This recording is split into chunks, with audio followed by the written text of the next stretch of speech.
Hey everyone, welcome back. Thanks for joining us. Today we've got a brand new story to share with you. So let's begin.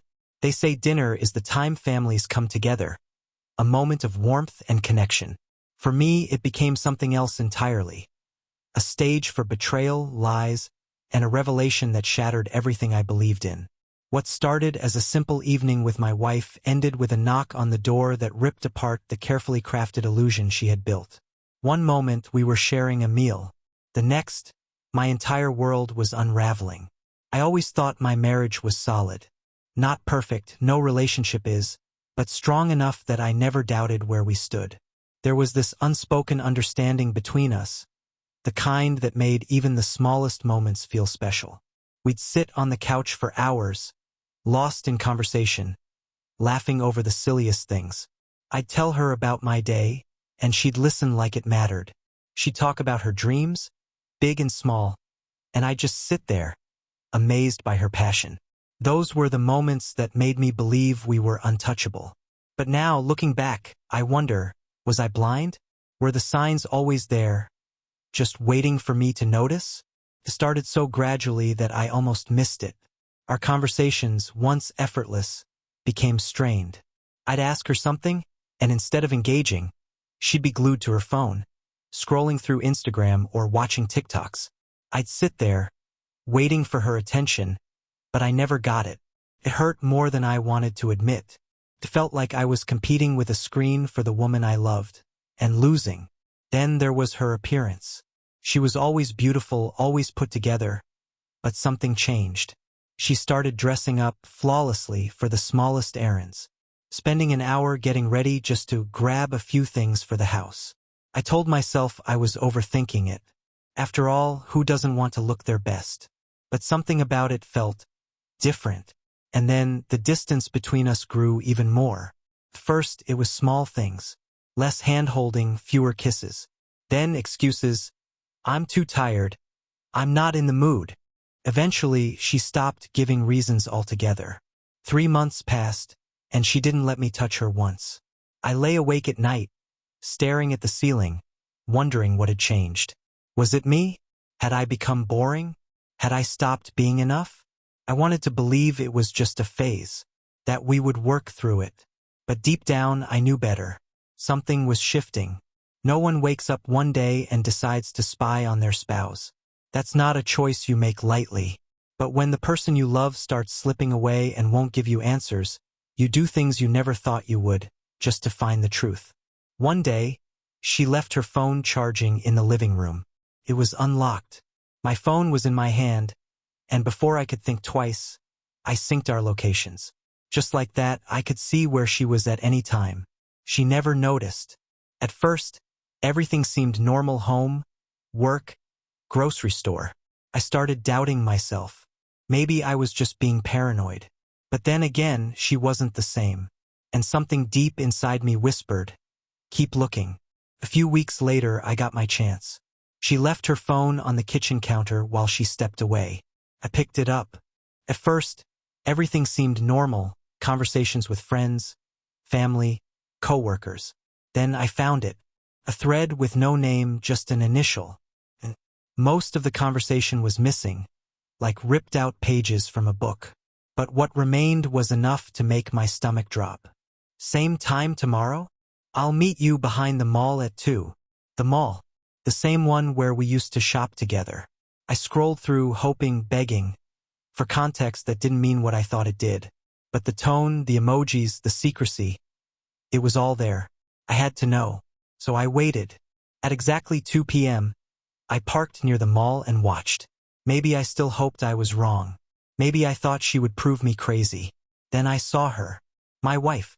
The woman I had trusted with my life. She wasn't alone. She walked toward a hotel entrance, laughing. The man beside her was tall, confident, smiling. And just like that, my world came crashing down. My world, however, was falling apart. I stayed in the car, my hands gripping the steering wheel so hard. Confronting her there and then wasn't the answer. I needed to know who he was, what I was really dealing with. So, I waited until they went inside, then drove away, my mind already racing with plans. I wasn't going to let this slide. I was going to get every piece of the truth, and I wasn't going to let her see me coming. I couldn't stop thinking about the man I'd seen with my wife. His face was burned into my mind. A man in his mid-30s, well-dressed, confident, but I needed to know who he was. If I was going to confront this situation, I couldn't go in blind. So I started with the basics. I'd already seen his car parked outside the hotel, so I memorized the license plate number. The next day, I used a contact of mine, a guy who worked in vehicle registration, to trace the plate. It didn't take long before I had his name, David Miller. With that information, I went online, social media, public records, anything I could find. It was surprisingly easy to dig into his life. His Facebook profile was open, filled with pictures of him smiling with a woman, his wife, and a baby who couldn't have been more than a few months old. His Instagram, more of the same, posts about family first, captions about being a proud dad, and photos of date nights with his wife. I sat there staring at my screen. This guy wasn't just some random fling for my wife. He had a family, a life, people who depended on him. And here he was, sneaking off to a hotel with my wife like it was nothing. For a moment I felt conflicted. Angry, yes, but also sad. This wasn't just about me anymore. His wife, did she know? Did she have any idea what he was doing behind her back? And what about that little baby? It hit me hard. This wasn't just about a betrayal between me and my wife. It was bigger than that. This affair had ripple effects on his family, on mine, on everyone who trusted us. And as much as I wanted to hate him, part of me felt a strange pity for him. He was risking everything, his marriage, his relationship with his child, his reputation, all for what? A few stolen moments with someone else's wife. But then, that pity turned into resolve. If he was willing to play with fire, I'd make sure he felt the heat. It was time to use what I'd learned, and I knew exactly how to start. I remember sitting in my car, staring at my phone, debating whether I should send a message. I'd already seen enough to confirm my suspicions. My wife was meeting someone else, a man I now knew was married with a newborn baby. His name was Michael, and I had his face, his name, and everything else I needed to pull the rug out from under him. I typed the message carefully, making sure it was short and direct. Michael, I know about you and my wife. We need to talk. If you want to avoid things getting messy, respond now. Within minutes, the typing indicator appeared. He replied with a single word. Who's this? I could almost sense the panic behind his screen. I sent him a picture of his car parked outside the hotel they used. That was enough. He immediately called me. Who are you? He asked, his voice shaking. You already know who I am, I replied calmly. I'm the husband of the woman you've been meeting at that hotel, and I know everything. He stammered, trying to deny it at first, but I cut him off. Don't waste my time. Michael, here's the deal. I have enough proof to expose you to your wife and everyone else, but I'm not interested in ruining anyone's life right now. What I want is for you to stay away from my wife. If you don't, I'll make sure your wife knows everything. Understand? There was silence on the other end. I gave him a moment to process before adding, I'm not asking. Michael, this is how it's going to be. He agreed. Of course, he did. Men like him aren't prepared to deal with a fallout when the tables turn. The days that followed were interesting. I didn't confront my wife about what I knew, but I started noticing changes almost immediately. She stopped rushing out of the house. Her phone wasn't glued to her hand like before. She began spending more time at home, offering to cook meals or asking if I wanted to watch something together. It was subtle at first, but it was clear Michael had cut things off. Without him as her distraction, she was trying to act like everything was normal again. But for me, it wasn't normal. I wasn't just going to let her get away with it like nothing happened. I needed a plan, a way to confront her that she'd never see coming. Something definitive, something that would make her realize I wasn't a fool. When she told me she was planning a special dinner for the two of us one morning as I was about to step out of the house for work, I knew the opportunity had presented itself. She was trying to make up for everything, probably thinking I was clueless about her affair. But I wasn't clueless. While at the office, I reached out to Michael one last time.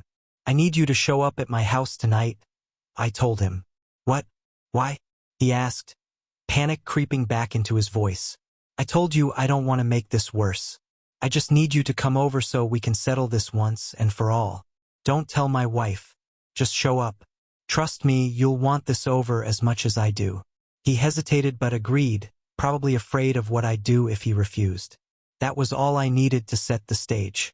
Now, all I had to do was wait for the dinner and the confrontation to unfold. I walked into the house that evening, and for a moment, it felt like I had stepped into the past. The smell of roasted chicken filled the air.